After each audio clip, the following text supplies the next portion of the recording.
de esta familia sin censura. Querido Jaime, tantos temas que abordar y por cierto cumplió años uno de los hombres más odiados en la historia de México, Luis Echeverría, y los temas que quieras. Ahí está, vamos contigo. Querido Jaime, te mando un abrazo, buenas tardes. Pues fíjate que yo, si me lo permites, Vicente, déjame arrancar con el tema del Parlamento abierto sobre la reforma de la industria eléctrica y energética.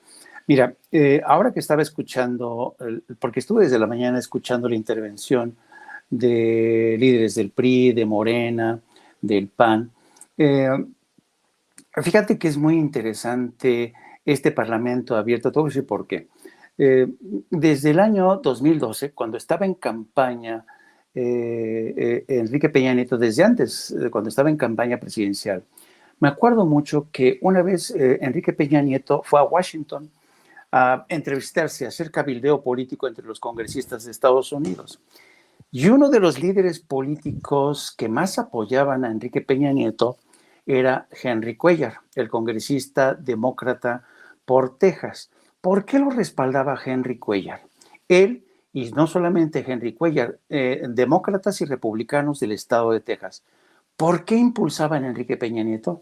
Porque a ellos, más que a nadie, les interesaba que se hiciera realidad la reforma energética. Y en un acto que nos tomó por sorpresa muchísimos, cuando fue Enrique Peña Nieto al Capitolio, Henry Cuellar le alzó la mano antes de las elecciones en México para decir, este es el hombre que va a ganar en las elecciones en México. Y así fue.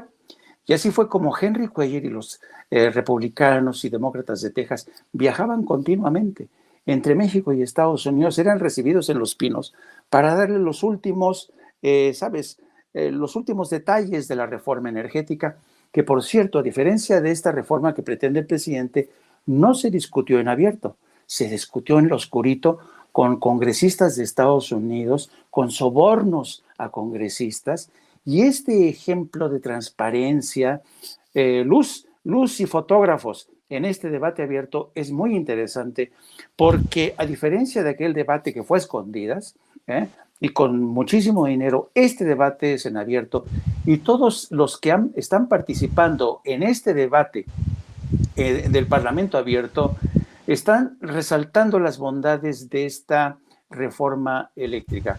Ahora, un punto entre paréntesis, he de decirte que muchos de ellos han hecho alusión a la situación dramática que se está viviendo en España, donde muchos de los usuarios de la electricidad están pagando facturas impresionantes.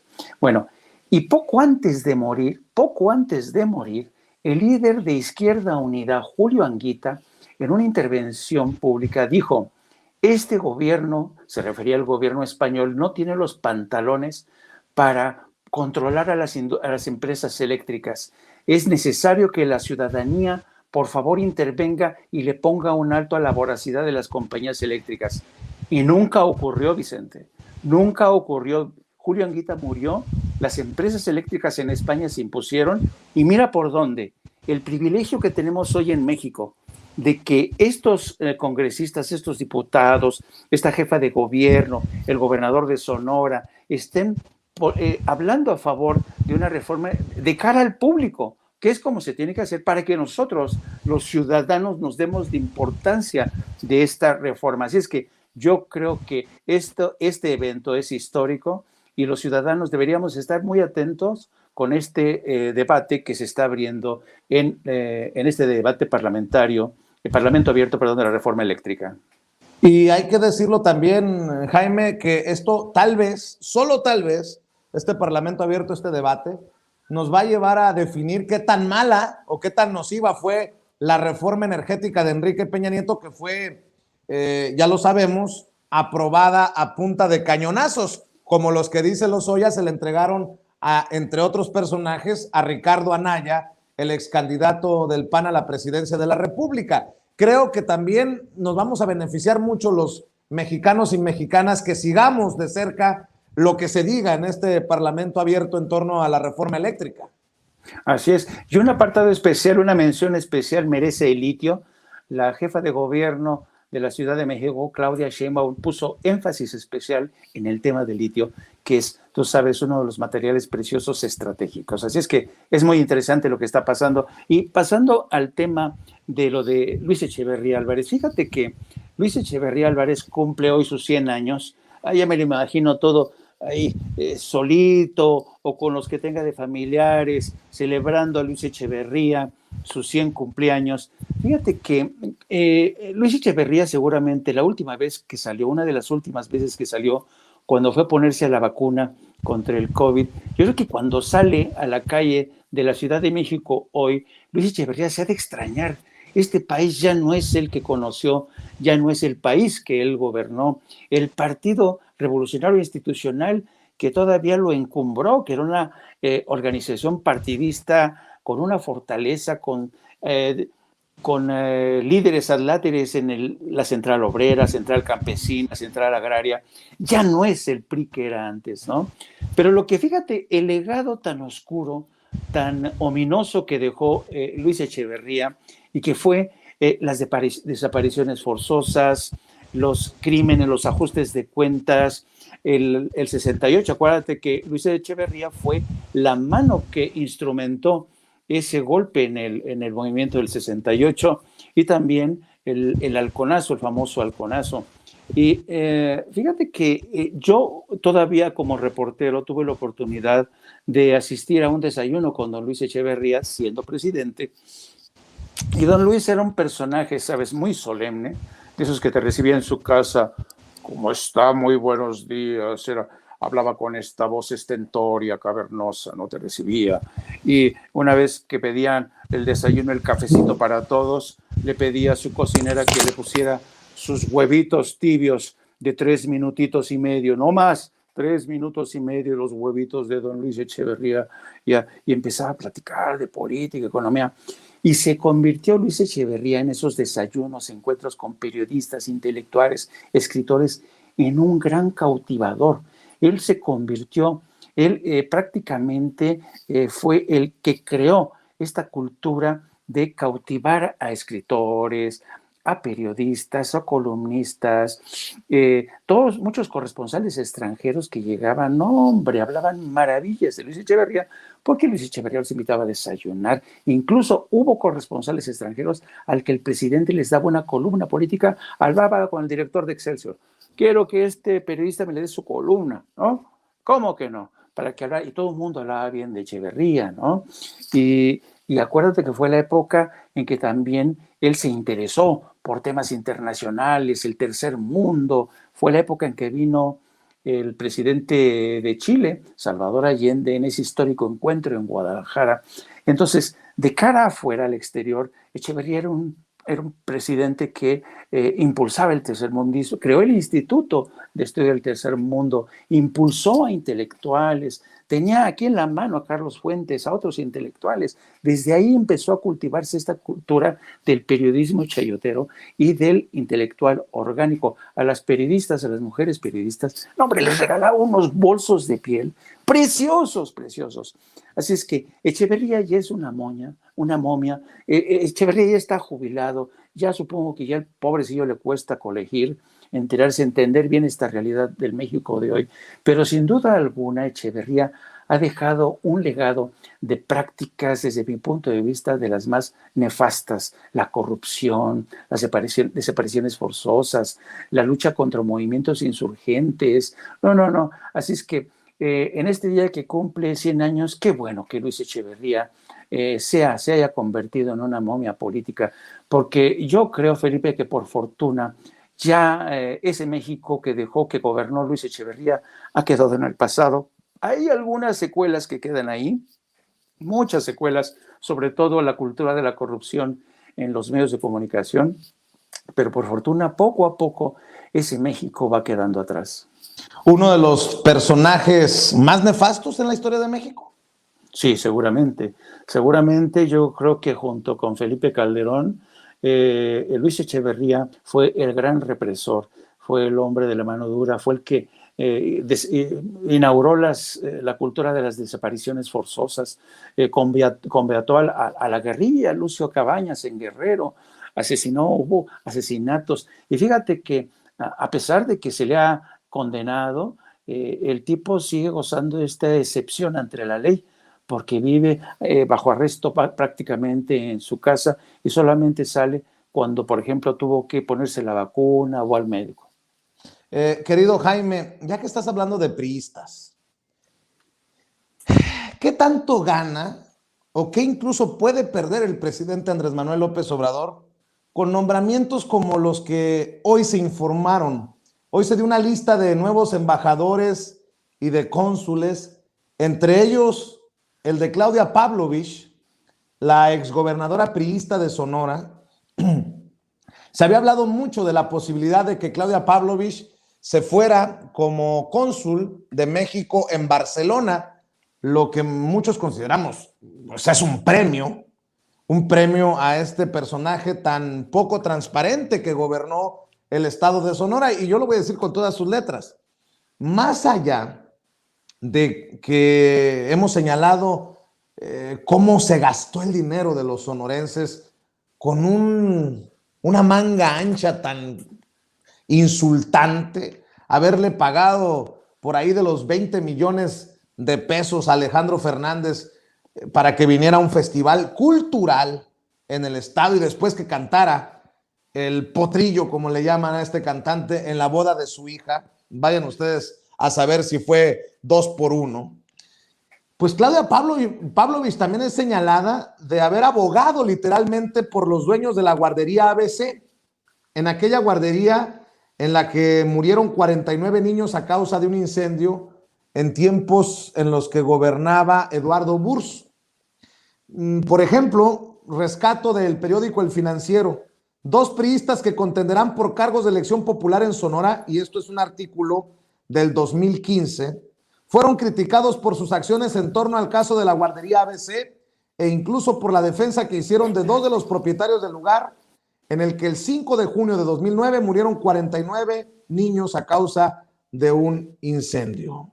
En su momento, Claudia Pavlovich firmó una carta de respaldo a Gildardo Francisco Urquídez Serrano, copropietario de la guardería y quien fuera secretario de Finanzas del PRI en Sonora. Y yo pregunto, pues, ¿qué gana o qué pierde el gobierno de la Cuarta Transformación con un nombramiento de este nivel? Jaime, te lo pregunto así, a rajatabla. Mira, yo te voy a contestar primero el análisis visto desde fuera, porque es bien importante hacer este análisis desde fuera. Tú sabes que yo fui corresponsal de México en España muchos años, casi 15 años fui corresponsal en España, y por supuesto también estaba entre Barcelona, España, bueno, entre Barcelona y Madrid. Bueno, tú te recordarás que también una de las más polémicas decisiones que emitió el gobierno de México fue la designación de Fidel Herrera, el exgobernador de Veracruz, como cónsul también en Barcelona. Y yo me acuerdo que desde aquel entonces, porque desde Barcelona siempre la gente dice, oigan, ¿por qué nos mandan a pura fichita como cónsul? Primero nos mandan a exgobernadores corruptos, a exgobernadores cuestionados, que solamente vienen aquí y se quedan en calidad de cónsules turistas, ¿no? Porque prácticamente el consulado en Barcelona tiene muchas pocas cosas que hacer. Sí es cierto que hay una comunidad industrial importante, ¿me entiendes? Pero mira, premiar a la exgobernadora de Sonora con el consulado en Barcelona realmente para mí fue una decisión poco sabia, ¿no? Porque se le ve como un premio y al mismo tiempo consideran, ya me imagino los catalanes lo que han de estar diciendo ahorita, sí, otro exgobernador que es premiado con este consulado en donde no se hace nada, vienen a pasársela así chachipiruli, como dicen allá, andar de turistas en esa hermosa ciudad con edificios hermosos que construyó el gran Gaudí, pero no hacen nada, ¿no? Prácticamente se la pasan rascándose el ombligo. Yo creo que esto es un mal mensaje para la comunidad catalana, para Barcelona, porque no hay que olvidarnos, Vicente, Barcelona fue el último bastión de los republicanos, ¿eh? los republicanos, que fueron los grandes aliados que pidieron auxilio a México, al México de Lázaro Cárdenas. En esa ciudad, las relaciones con México a nivel histórico son muy importantes y les mandan exgobernadores de cuestionada reputación, ¿no? Pero por eso no lo entiendo, no lo entiendo. Ahora, el análisis interno, el análisis doméstico, yo francamente, hay decisiones del presidente que tengo que entender desde esta lógica. Yo tengo que entender que el presidente de México es un político. Es un político. ¿Y qué hacen los políticos, Vicente? Los políticos son capaces de robarles los dulces a los chamacos que están frente a la escuela. Esos son los políticos. Y Andrés Manuel López Obrador, con toda la admiración que siento por él, es un político. Y nosotros somos periodistas. Y quizá por eso a nosotros como periodistas nos cuesta trabajo entender este tipo de decisiones. Se lleva las manos a la cabeza y dice, ¿por qué el presidente da una designación como esta, ¿no? Cuando, por ejemplo, estando las relaciones como están con Madrid, ¿por qué no apuesta por mejorar las relaciones con Barcelona, con Cataluña? Y no, les manda la exgobernadora de Sonora. ¿Qué mensaje está mandando a España, ¿no? En fin, a lo mejor yo me equivoco, a lo mejor tú te equivocas, a lo mejor la exgobernadora de Sonora sale una cónsul espléndida, pero mucho me temo que a juzgar por los antecedentes, la verdad es que estas cosas, la verdad, hay algunas designaciones de algunos consulados y algunas embajadas que, híjole, hermano, ¿para qué te digo? Se me ponen los ojos cuadrados, Vicente.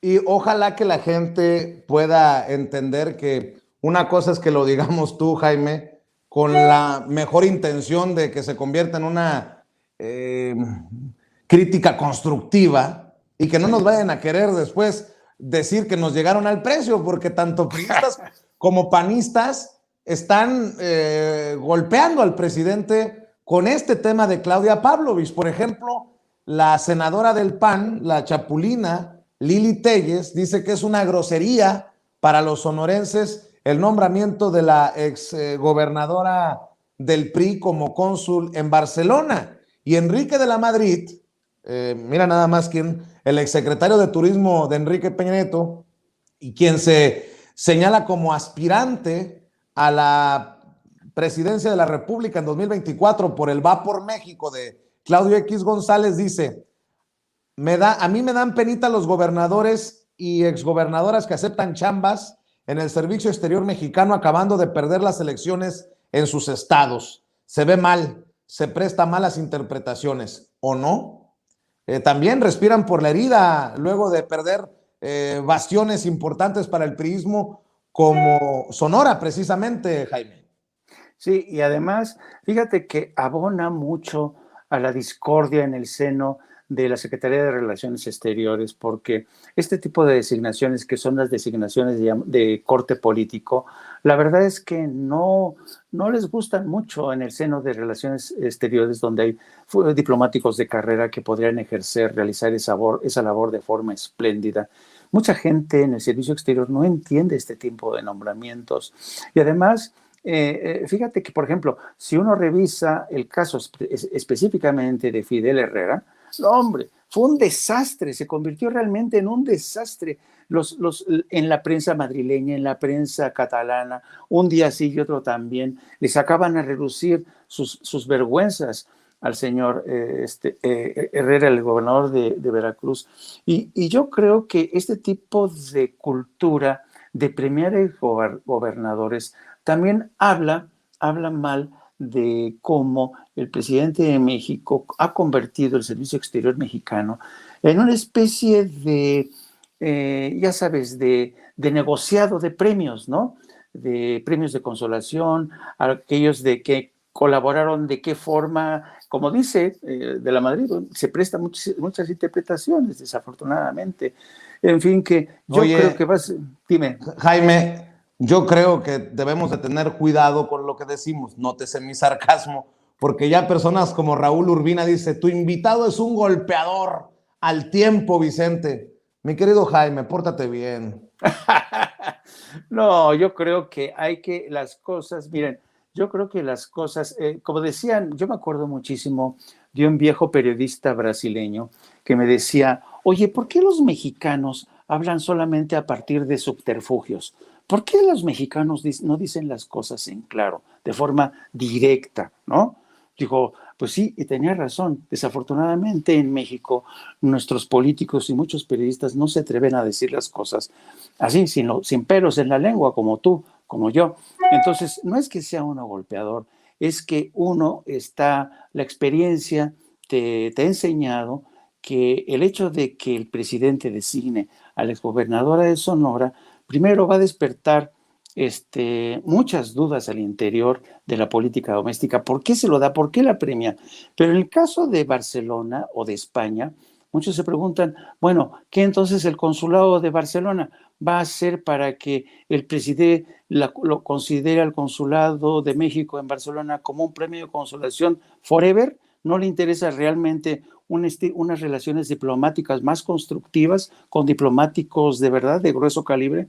Ese es el único señalamiento que estoy haciendo. Además, para cerrar, ¿en qué baso mi opinión de que pues, es por lo menos cuestionable? Al final el presidente es el presidente y yo he dicho que es un ajedrecista profesional y seguramente tendrá sus razones políticas. Pero en el caso de la exgobernadora de Sonora, Claudia Pavlovich, tan cuestionada, tan señalada por haberse servido con la cuchara grande, bueno, si no me cree, ¿por qué cree que arrasó Morena en el pasado proceso electoral? Porque la gente está hasta la madre del PRI, del PAN y de todo lo que huela al prianismo. Precisamente en eso me baso. Si no, ahí le encargo que le pregunte a sus amigos en Sonora, ¿qué piensan? ¿Qué piensan de que en el gobierno de la Cuarta Transformación se ha anunciado que Claudia Pavlovich se va como cónsul de México a Barcelona? Cuando Claudia Pavlovich defendió a los de la guardería ABC, en lugar de ponerse del lado de las víctimas, de las familias de los niños quemados, de los niños muertos, de los niños heridos, de los niños lastimados. Creo que hay muchos ejemplos, muchos momentos en los que la gobernadora de Sonora, exgobernadora hoy de Sonora, se puso del lado correcto, del lado equivocado de la historia, sí, del lado de los malandros. Eso es todo. No hay otra razón detrás, al menos de mi opinión, Jaime, ¿no?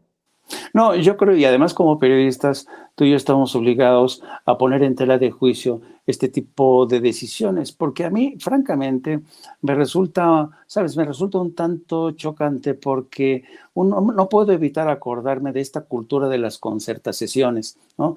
Que te transas por aquí y transas por allá y a cambio obtienes esto, pero yo te doy esto. Que eso se supone que forma parte de la cultura política de antes, ¿no? Por eso, no estoy diciendo que esto sea un caso nítido, claro de concertación. Lo que estoy diciendo que atufa a algo de negociado por debajo de la mesa. Mi querido Jaime Hernández, pues la verdad, aunque duela, y aquí la verdad es sin censura, creo que generará mucho ruido, al menos en Sonora. Y debo de decirlo también, me genera mucho ruido. Híjole. A ver, aquí está. Alfonso Durazo.